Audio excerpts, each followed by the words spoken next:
Hello YouTube, this is Charlie426, and today we have the review of the HGUC or High Grade Universal Century GM Custom.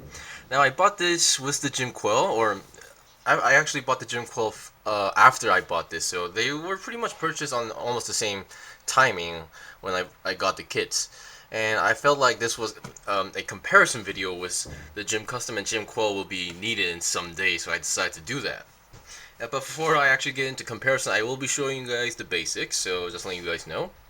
Anyway, the GM Custom is basically was seen in Stardust Memories, and then it was mostly meant for elite pilots. Also, it was on its way to become a mass production type, but because of the cost, it was a little bit too much, so it did not get into the mass production stage. So that's that, so let's get on to the review. First, what you get, of course, is some leftover polycaps as usual, just letting you guys know. And then you get also some leftover parts, which looks like some leg joints and some shoulder arm joints, just letting you guys know as well. You get two beam saber effects as usual, but you will be only using one. Also, you get a leftover trigger finger that seems to be from the GM Quel, because this does not have that peg and hole system gimmick going on. And then you get somehow a additional antenna, which is gray, so I'm not sure if it's for I'm assuming it's either from another GM kit. And then we get the faceplate that's usually seen in other GMs, inside or behind the visor, but this does not use that, so that's letting you guys know. And the extra beam saber handle hilt, which is, I don't know, pretty good for a leftover part. Beyond that, you get the GM Custom itself, and then you get some extra stuff, the usual. You get some sticker decals. As you can see, I only used a few with the number 426. And then we get a shield, same as the GM Quels, but in different color. The machine gun, it looks exactly the same, but on the handle and on the the trigger hand, there's actually a peg and hole system going on. So just letting you guys know. And the trigger fingers has this angled ball joint where you can hold the machine gun more easily. Let's see, and you get a bunch of hands. What you get is two fists, which I'm currently using on the kit as well. Two fists for left and right, and you get an open hand for left and right, like these. And then finally, oh wait, not finally, but you get a multi-purpose hand, but somehow only for the right hand, which I find a little bit odd. And then you get another open hand for the left side, but this one has the articulated wrists, like the GM Type C. Okay, now let's get on to the review. First of all, the articulation wise is pretty much identical, but the build is not exactly the same on some certain parts, so I'll just be mentioning that. Okay, for the head, this kit overall comes in entirely white, so you might need to add some extra details, like some panel lining or some extra, coloring these black vents on the head. Without those, this will look a little bit too plain. For the stickers, there's one back head camera and on for the back, just letting you guys know. And then the head can move up, down, up, and then 360 should be no problem at all. Same goes for the backpack, pretty much the same backpack, but with different thrusters, which we will show you guys in the comparison stage. The body is not exactly the same as the GM Quel, but the articulation wise is pretty much the same. You can go for a 360 twist if you wish to do so.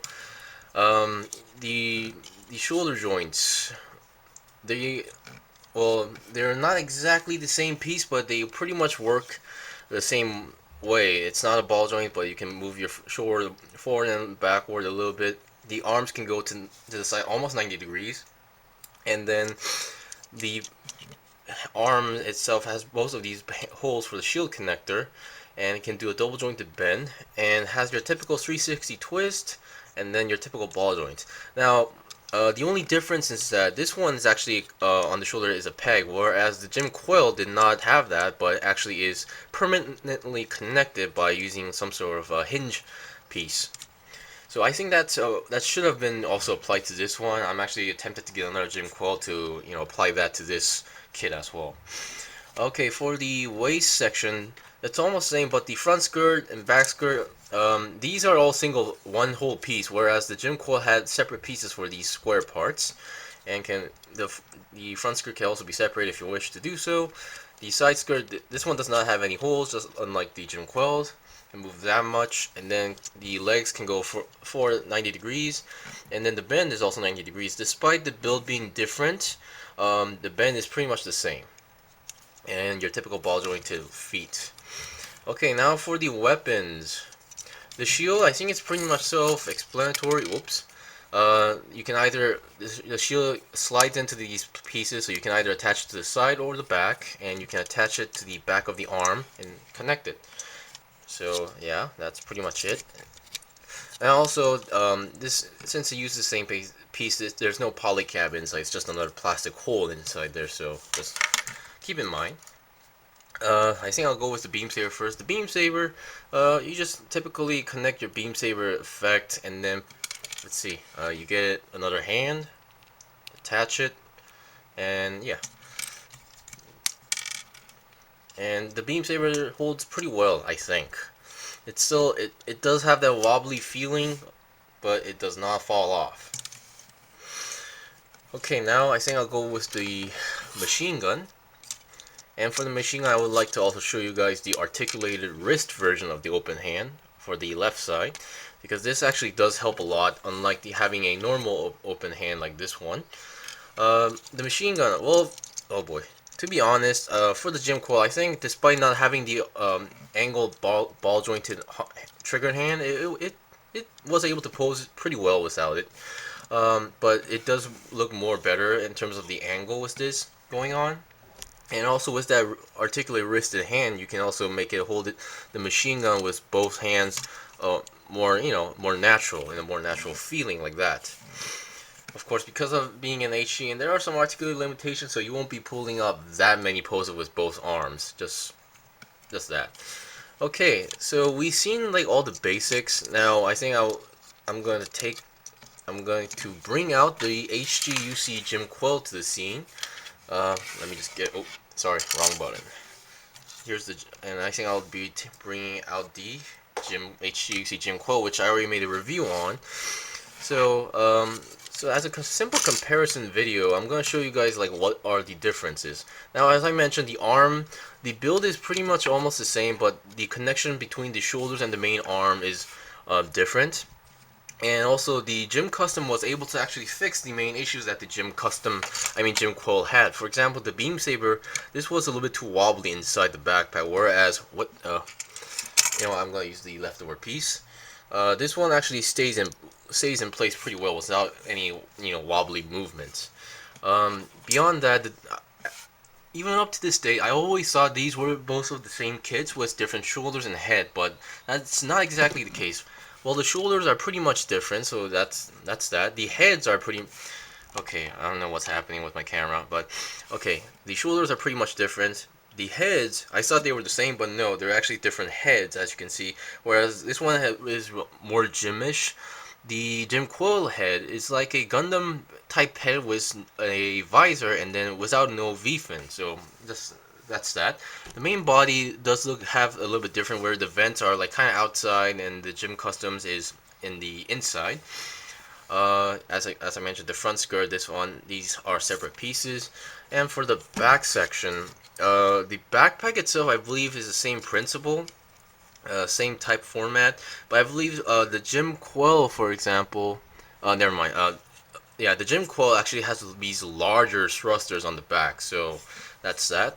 And then for the legs are more beefy. The GM Quel has more beefy legs. I don't know why, and they have these cameras, while as the GM Custom doesn't. So anyway, these two, both of them are pretty good HGUC kits. So it's really up to your taste when it comes to choosing between the two. But if you're going for a more better quality, I think the GM Custom wins, despite its color, and may require some additional, coloring. But yeah, and also despite being a more modern kit, all these V fin or V symbols on the waist are all require stickers, but I both color them in metallic gold, just letting you guys know. And also, if you're wondering, those red sections on the shoulder are actually separate pieces as well. So anyway, yeah, among both of them are pretty good kits. The GM Custom came out first, and then the well, in terms of the mobile suit aspect, the GM Custom was made first, and then the GM Quel came out. But in terms of the high grade kit, I believe the GM Quel came out first, so there are some time gap between them. It's kind of funny because there's a huge time gap between these two. Knowing that Bandai, they should have made this and then released this pretty sooner, but I don't know why. Maybe they were onto something, but they decided it wasn't working, so who knows. Anyway, thank you for watching the review. This was the review of the HGUC GM Custom, and a comparison video with the GM Quel as well. Both kits are very good kits. They both have their each of them their own charms, and they have their pros and cons, and respectively. So it's really up to you. But if you're really a fan like gyms or grunt suits like me, or elite mobile suits, this is definitely for you. Anyway, I hope my review was able to help you guys out. If you have any questions or requests, leave a comment below. If I got anything wrong, leave a comment below as well. I still have more kits to buy and build and make reviews out, so please stay tuned. Until then, see you guys next time!